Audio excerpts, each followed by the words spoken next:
Okay, welcome to the Greenfield School Committee Policy Subcommittee meeting. It's November 8th, 2022. And we'll start with a roll call.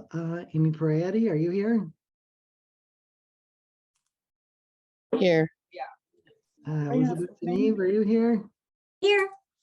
And I, Glenn Johnson-Musad, am here. So we are starting our meeting at 6:00 p.m. Hi there.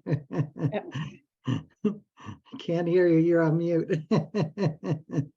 But the first item on our agenda is public comment. Oh, let me say first, hold on just a sec. Well, no, I don't need to because it doesn't seem that there are members of the public here. Okay. So yeah, our first item was going to be public comment, but I'm not seeing any members of the public here for public comment. So our next step is to look at the cell phone policy. So you've all seen a draft, I hope. And so I would entertain a motion to approve this, this draft cell phone policy and advance it to the full school committee for our first reading. So moved. Okay, and second. I will second it. And discussion. I'll just say, Glenn, I think you did a really good job with it, and I think it's the right way to approach a policy like this, and I fully intend to support it. Thank you for doing the work. Sure, thank you. Did you write this one, Glenn? I did. I'm wondering if we could massage the copy. Yep. I think it's more adversarial than it should be. Like, there's a lot of things I think in policy that can be boilerplate. Like, you know, there's all kinds of things that don't need to be massaged. But when it comes to things that are based on our community culture and values, I think that it might be worthwhile to make it softer and more welcoming in the language. In fact, I found a cell phone policy for a different school that I thought was really beautiful. And I don't know if you'd like to give me the opportunity to read it, but I think that we could move in a more delicate way. How long is it? It's very short, but Okay. I think the first sentence is really good because the cell phone policy draft is just, you know, a pretty broad no, and yet we live in this world where everybody uses these hand computers. So this one is from a high school somewhere in Washington, but I thought it was really written well. It says cell phones and electronic devices may serve as an outstanding instructional tool and learning resource if used appropriately. We encourage our staff members and our students to use electronics and other 21st century devices to supplement instruction and learning. However, it has been proven that students who are on cell phones or other electronic devices when it is not part of the instructional lesson are not fully engaged in learning. In order to preserve the teaching and learning environment, this document is to clarify the cell phone electronic devices policy 4. And then it basically says what you said, not allowed during the day. But I think it's important to add some language that says that we know how important the use of technology is in this day and age, and that we're not fearful of it, but that we are choosing to curtail it, is my first of several thoughts. Okay, great. Thank you. Do you see where I'm going with that? Yeah, I'm hearing you say, yeah, having an intro paragraph that's more putting a broader context and talking about the times when cell phones and other devices might be beneficial to the learning process. Mm-hmm. Kind of makes it a more nuanced approach. Yeah. Mm-hmm. Okay. Other thoughts?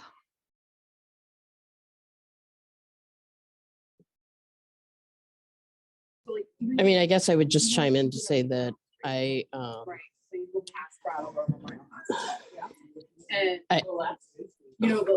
not convinced that it's enough to like make a change. Like, to me, the policies are relatively similar, and I think what we've seen in very short order and the feedback that I have heard from the school community, from both students and teachers in Greenfield, is that the way that we've approached it is effective.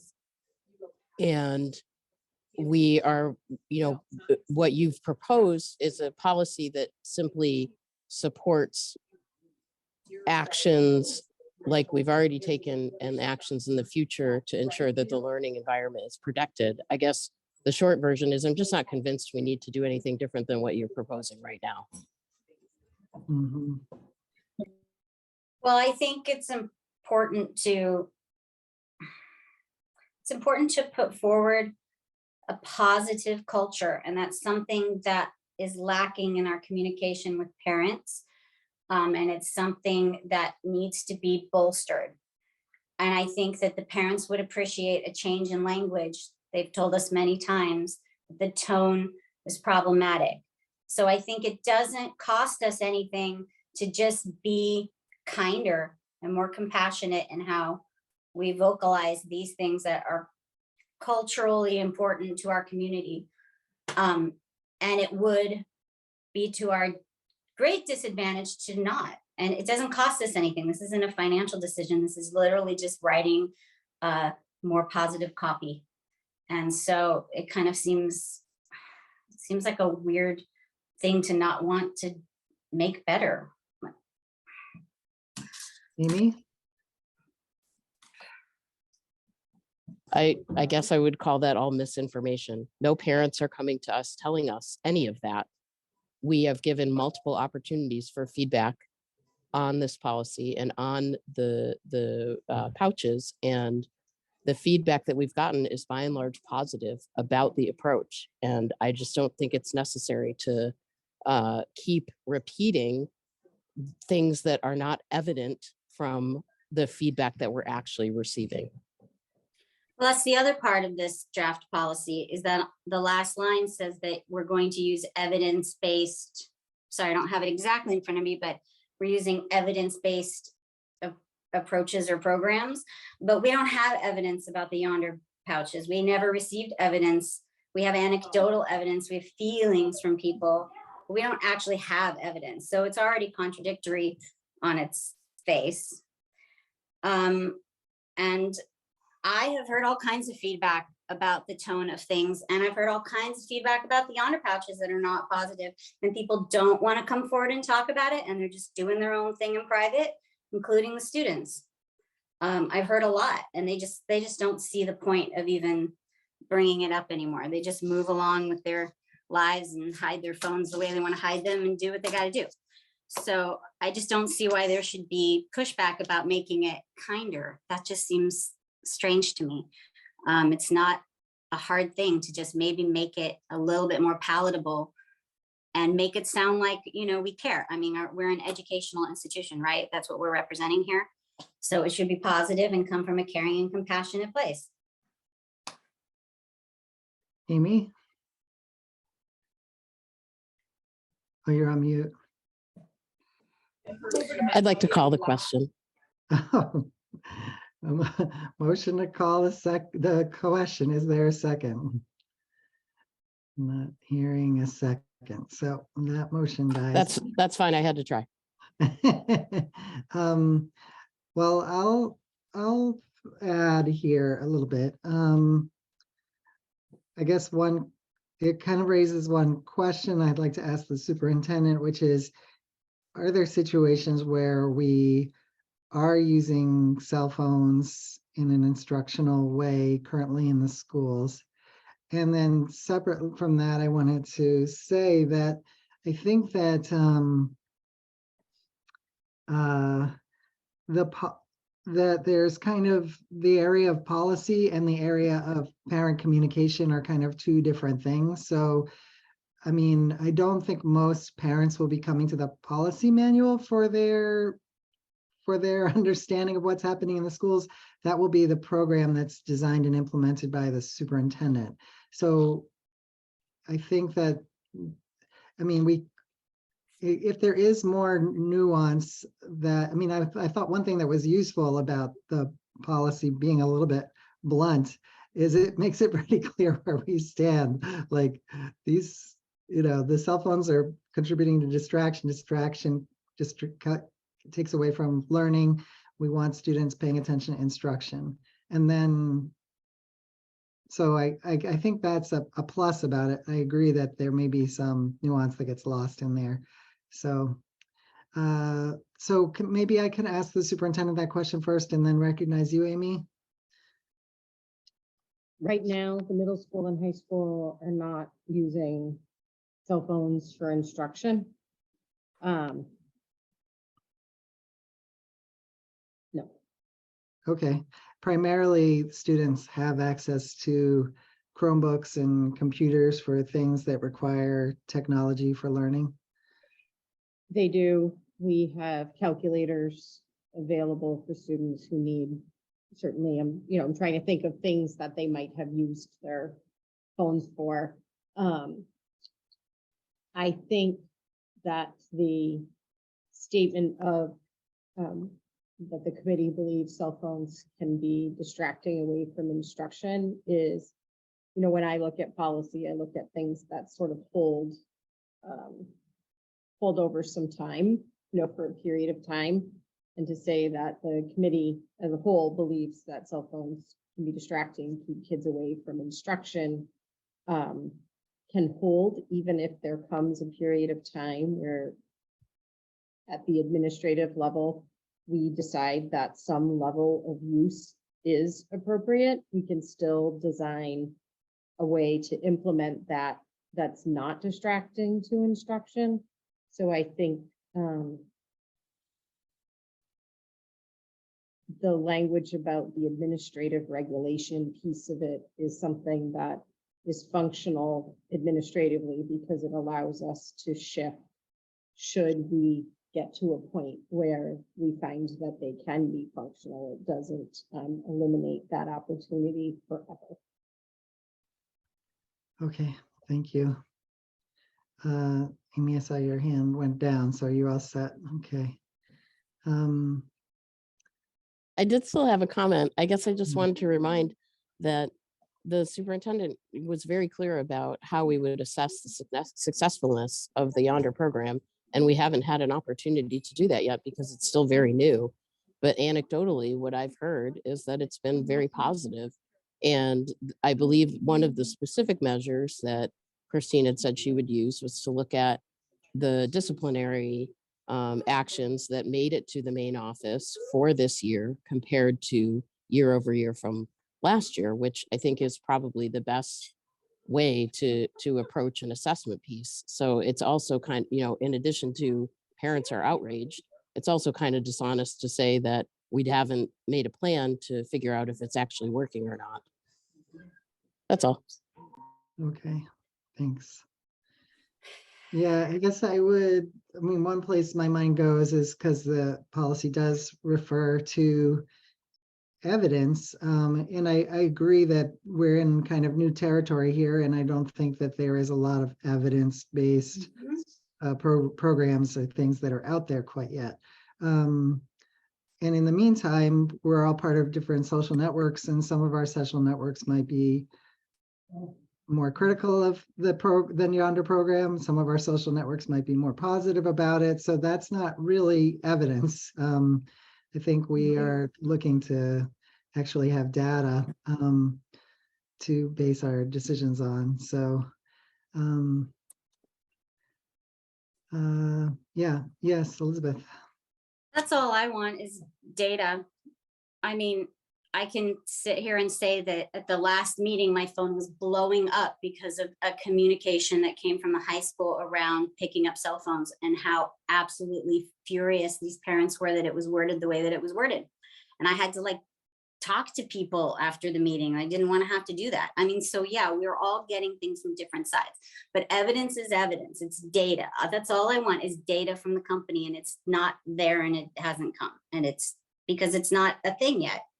So that's why I think that the statement is contradictory. But also when Liz came at our last meeting, she told us that we could change the policies language and go different ways according to how we wanted our community to view how we felt about the situations going on and what we wanted to show as a community. And so that's why I think it's just kind of, there's no reason to not make it feel better for people to read it, because the cell phone draft as it is would make me as a parent just feel, why do they have to be so adversarial about everything? Why? There's no reason to not change it up. If you could just make it better, why not? But I mean, I have to try. I mean, as I see it, that it's off-putting, and considering where we are as a district now, I think that we need to really be thinking about being as welcoming and customer service oriented and compassion oriented towards these parents, because we need them. We need their kids to stay. So we don't want to antagonize anybody in any way, and we can still be firm about the policy. I mean, massaging copy doesn't mean you're throwing your policy out the window. It just means you're delivering it in a nicer way. So I would advise delivering it in a nicer way, and delivering a lot of things in a nicer way. And that's just one of them. Thank you, Amy.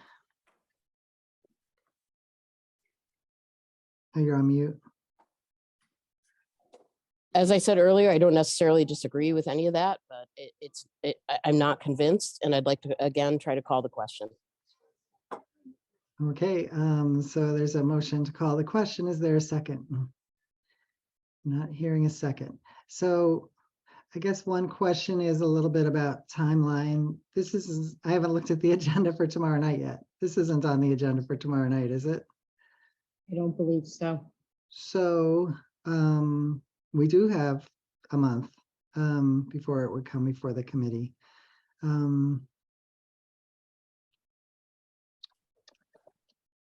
So I'm just debating for myself whether I want to withdraw my motion and instead make a motion to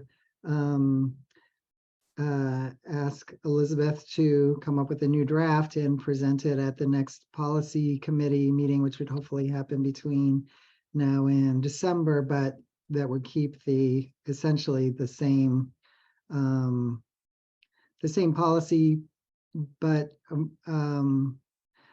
you know, a more friendly tone or approach.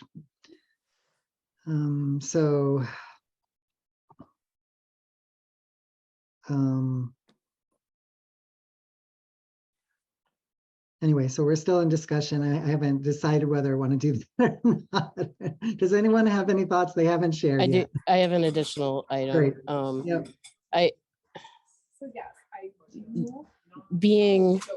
I think it was being kinder, and I'm just trying, I'm using quotes only to try and make sure I'm not saying a word that's different than what Elizabeth intended. We're not using that measure for any of the other policies we're going through. So why would we start to use that measure now? You've written an effective policy. You've made it clear when I've asked for other policies to come before this committee that are kind of out of order from the review that we're doing, that you're not willing to do that right now. So policy is dynamic. Why don't we just put a policy in place for now? And if Elizabeth or another member chooses to make a change, that can still be on the table at any point. That's it. Mm-hmm.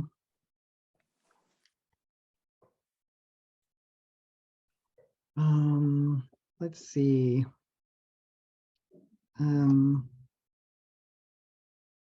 Well, I think that the goal of tonight was not necessary. I mean, I kind of pushed us farther than I thought we were going to go, because I thought tonight we were going to essentially have a dialogue night with the public where they could share their responses to the cell phone policy. I think I mean, first of all, I think it always takes outreach to get community engagement on a topic which is not like kind of the hot controversial topic of the day. But also, you know, we instituted a cell phone policy. Essentially, we're kind of doing one to catch up with where we already are. And people seem to have moved on, frankly. I mean, I'm hearing that there may be some pockets of dissatisfaction and criticism, but general people are not here to express how upset they are that cell phones aren't allowed in the schools. But given that we were actually not planning or intending to have to come out of this with a directive for the first reading, I would ask the committee for your patience for me to look at this and either bring the same one back to you again next month or a revised one. There is a little wordsmithing I'd like to do anyway. There's a phrase where it says, where is it? Negative consequences of cell phones on student distraction and behavior. I just think that that wording could just be a little better. So, I guess what I'd ask is, what if I could withdraw my motion and we could, or lay it on. I guess my motion is to lay the motion on the table to approve this current cell phone policy and bring it up at our next meeting. You're withdrawing your motion, so you need a second for that? Is that right? Not withdrawing it, actually. What I'm doing is proposing that we table it, and I would need a Oh, second. yeah. Well, you need. Until you need a next month. second. Yeah, fine. That's totally fine. Yeah. Until next month, yeah. okay. So maybe someone could formally second it. I second it. Okay, and we'll vote by roll call. Elizabeth, Yes. Amy, Yes. and Glenn, I'm a yes. And what I'd like to do is adjourn the meeting and then we can stop the recording, but I'd actually like us to do scheduling together for the Sure. next meeting. Motion to adjourn? Elizabeth, Oh, yes. go ahead. Go ahead. That's Can I fine. Go ahead. Question. It's not related to this. Is there ever a possibility to revisit something that we've already voted on? Because Mhm. I'd love to talk again about the homeschooling in the sports situation after the coach came and spoke with us and after the emails from the parents. Is that a possibility? Can we revisit? We can know that- put it on agenda. We can have a discussion about it. I'm not sure. I can't tell you what the results of that deliberation would be, but Oh, of course. I just don't know if I can bring it up again or if we can revisit it. I guess I'm wondering the procedure for that. Yeah, I think it's really up to the chair of the subcommittee whether to put the item on the agenda or not. So I've noted your interest in that and I will consider it. Thank you for Thank you. the suggestion. Okay, so let's move to adjournment. Is there a motion to adjourn? Motion to adjourn? Second? Second. All right, roll call. Amy, Yes. Elizabeth, Yes. and me, I'm a yes. And so we're adjourned at 6:23 p.m. and we can stop the recording.